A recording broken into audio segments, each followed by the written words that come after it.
J'ai entre les mains le livre du très célèbre Majid Oukasha, qui se vante de manière inlassable de son livre, qui présente comme étant une œuvre d'art qui n'a jamais été produite, mais qui, en toute vérité, est un parfait torchon de cuisine qui peut servir à nettoyer quelques casseroles ou quelques biberons. C'est ce qu'on va démontrer, Inch'Allah, immédiatement. Il dit, je cite, « Le Dieu Allah, qui choisit de bien guider certains hommes tandis qu'il choisit d'en égarer d'autres, pilote apparemment l'existence d'individus dont il oriente délibérément le sort post-mortem. » Celui-ci atteste en effet très explicitement à plusieurs reprises dans diverses sourates du Coran qu'il peut égarer qui il veut et qu'il égare effectivement qui il veut égarer.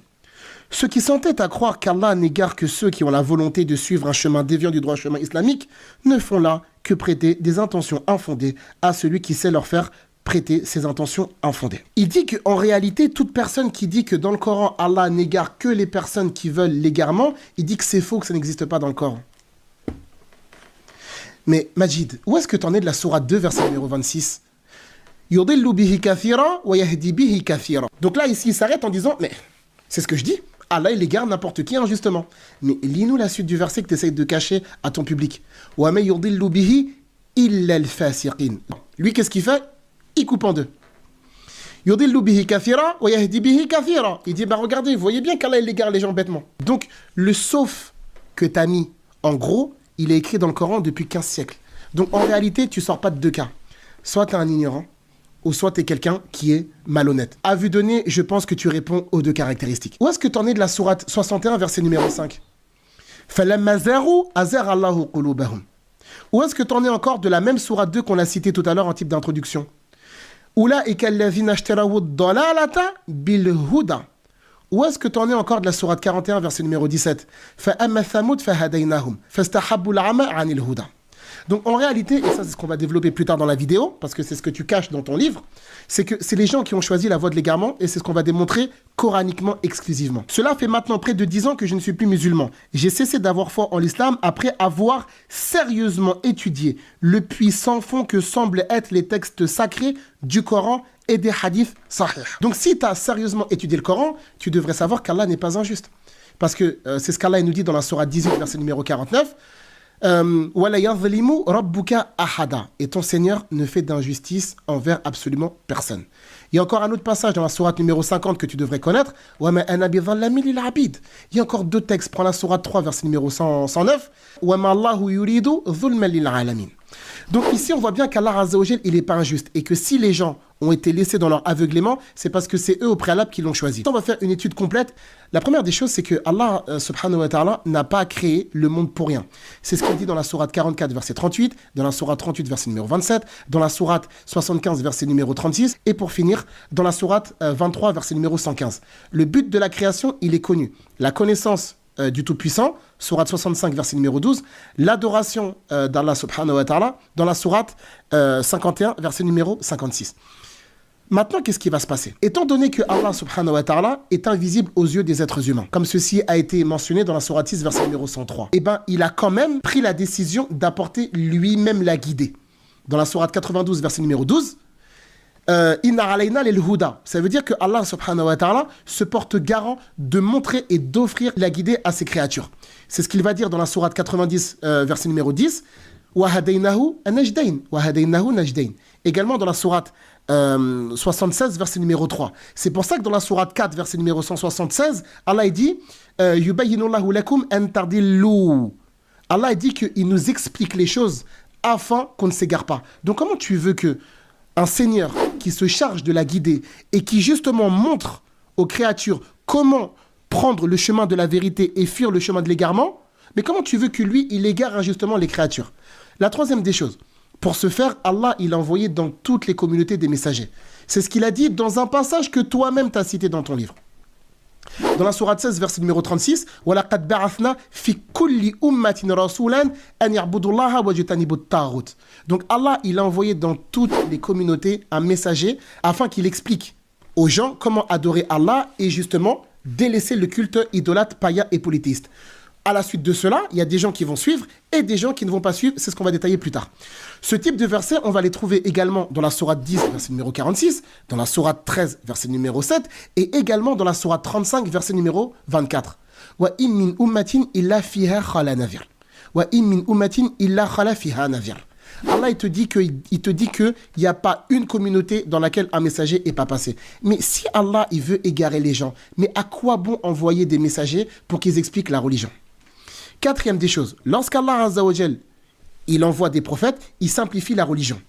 Sourate 5, verset numéro 6, Sourate 22, verset numéro 78, Sourate 2, verset numéro 185, et Allah Azza wa Jal allège les obligations, Sourate 2, verset numéro 220, car l'homme a été créé faible, Sourate 4, verset numéro 28.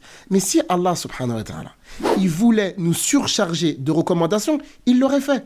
Mais ce n'est pas ce qu'il a voulu, le Tout-Puissant. Donc maintenant, on a des messagers qui vont venir dans toutes les communautés afin d'expliquer aux gens la voie de la vérité et la voie de l'égarement. Pourquoi? Pour pas que les gens, justement, viennent plaider leur cause le jour du jugement en disant que non, sur terre, on n'a pas été averti. Sourate 4, verset numéro 165, Rusulan mubashirin wa munzirin li ayla yakuna linnas ala Allahi hujjatun ba'da ar-rusul. C'est ce qu'on va encore retrouver dans la sourate 5, verset numéro 19, ou encore dans la sourate 35, verset numéro 37, et d'autres dans le texte du Coran. Donc ici, à partir du moment où les gens vont être avertis, les gens ont le choix. Parce que Allah subhanahu wa ta'ala ne châtie pas un peuple tant que le peuple n'a pas été averti. Sourate 17, verset numéro 15, c'est ce que tu vas retrouver également pour toi qui lis le Coran, dans la sourate 9, verset numéro 115, entre autres, aussi dans la sourate 28, verset numéro 59 de mémoire, et puis aussi dans d'autres passages dans le texte coranique, pour ne pas citer la fin de la sourate numéro 26, étant donné que soi-disant tu es arabophone, sur la dernière page de la sourate 26, à gauche. Mais j'avais oublié, étant donné que tu as des carences dans la lecture de l'arabe, il faudra peut-être qu'une personne te corrige la lecture, Inch'Allah. Ce qu'il faut savoir, c'est qu'à partir de ce moment-là, l'être humain a le choix. Parce que oui, Allah a donné le choix à l'être humain d'accepter la vérité ou non. Sourate 18, verset numéro 29, وَقُلِ الْحَقُّ مِنْ رَبِّكُمْ فَمَنْ شَاءَ فَلْيُؤْمِنْ وَمَنْ شَاءَ فَلْيَكْفُرْ. Donc les gens, ils ont le choix. C'est pour ça que dans plusieurs passages dans le texte du Coran, surtout des passages que toi-même tu as cités, mais que malheureusement tu n'as pas compris, tu as cité notamment sur At-Takwir, quand Allah Azza wa Jal, il dit in huwa illa dhikrun lil alamin liman sha'a minkum an yastaqim. Donc c'est les gens qui vont choisir. Inna hadhihi tadhkira faman sha'a ittakhadha ila rabbih sabila. Inna hadhihi tadhkira faman sha'a ittakhadha ila rabbih ma'aba. Donc ça, Allah Azza wa Jal, il a donné le choix à l'être humain de croire ou de ne pas croire. Maintenant, qu'est-ce qui va se passer? À partir du moment où les preuves ont été apportées, où la guidée a été expliquée, où le chemin a été clairement identifié et que la preuve a été montée, c'est là justement où sanctions ou récompenses vont venir. Chacun est libre de son choix, chacun est libre du chemin qu'il va emprunter. Seulement, par rapport à ça, bien évidemment, il y a des choses qui vont tomber. Et ça, c'est dans tous les vecteurs et dans tous les compartiments de la vie, en fonction du choix que tu vas opérer, tu auras une destination, n'est-ce pas, et une destinée différente. Et ça n'échappe à personne. Donc, on ne peut pas dire que Allah, subhanahu wa ta'ala, il égare les gens arbitrairement, injustement, alors qu'il a mis tous les moyens en place et toutes les causes disponibles pour que les gens acceptent cette vérité. C'est la raison pour laquelle Allah déclare, dans la sourate 10, verset numéro 25, « Wallahu yad'u ila ad-dari salam » Allah subhanahu wa ta'ala appelle à la demeure de la paix. Donc c'est pour ça que le Seigneur, il a fait tout ça pour qu'on puisse obtenir le paradis le jour de la résurrection. Sourate 2, verset numéro 221. Wallahu yad'u ila al-jannati wal maghfirati bi'idhni. C'est la même chose qu'on va retrouver également dans la sourate 4, verset numéro 26-27. Donc on ne peut absolument pas dire que Allah égare les gens injustement. Et c'est là on voit la carence et justement l'anorexie coranique par laquelle tu as malheureusement été frappé, n'est-ce pas? Autre chose, c'est que quand on va regarder dans le texte du Coran, quand Allah il parle de sa volonté, écoutez bien, quand Allah il parle de sa volonté, généralement il parle de la science derrière. C'est-à-dire que toute chose qui est voulue par Allah, c'est voulu parce qu'il sait pourquoi. C'est la raison pour laquelle quand vous allez regarder dans la sourate 76, qu'est-ce qu'Allah il a dit? Il dit وَمَا تَشَاءُونَ إِلَّا أَن يَشَاءَ اللَّهُ إِنَّ اللَّهَ كَانَ aliman hakima. Donc Allah, il veut une chose parce qu'il sait pourquoi. C'est la même chose par rapport au texte qui va apparaître à l'écran, par rapport à la sourate numéro 42. Là, on va voir qu'il y a plusieurs fois la volonté divine, mais que ce verset-là, il va terminer par quoi? il va terminer par encore la science. C'est la même chose que vous allez retrouver dans la sourate 2, verset numéro 261. C'est la même chose que vous allez retrouver dans la sourate 5, verset numéro 54, ainsi que dans d'autres passages dans le texte du Coran. Mais par rapport à l'égarement, regardez ce qu'Allah il a dit subhanahu wa ta'ala dans la sourate 45, verset numéro 23. Allah il dit qu'il égare la personne parce qu'il sait pourquoi. C'est la raison pour laquelle les enfants d'Israël, eux aussi, ont été choisis parce que Allah savait pourquoi. Parce que étant donné qu'Allah subhanahu wa ta'ala est créateur, c'est lui qui connaît le mieux ce qu'il y a dans les poitrines de ses créatures. C'est la raison pour laquelle même nous, en tant qu'êtres humains, lorsqu'on parle à quelqu'un qu'on estime et qu'on connaît, on lui dit « je te connais comme si je t'avais fait ». Je te connais comme si je t'avais fait. Connaissance, création. C'est ce qu'on va trouver dans le Coran. Dans la sourate 67, verset numéro 14. « Ela ya'lamu men khalaqa ». C'est la même chose dans la sourate 50, verset numéro 16, lorsque Allah dit « Wa laqad khalaqna al-insana wa na'lamu ma tuwaswisu bihi nafsu ». Création, connaissance. C'est la même chose qu'on va retrouver à la fin de la sourate numéro 36 et également à la fin de la sourate numéro 15. Revenons maintenant à la raison pour laquelle Allah subhanahu wa ta'ala a guidé certaines personnes et d'autres personnes ont été égarées. Regardons dans la sourate 8, verset numéro 23, lorsque Allah dit « Walau alim Allahu fihim khayran la asma'uhum ».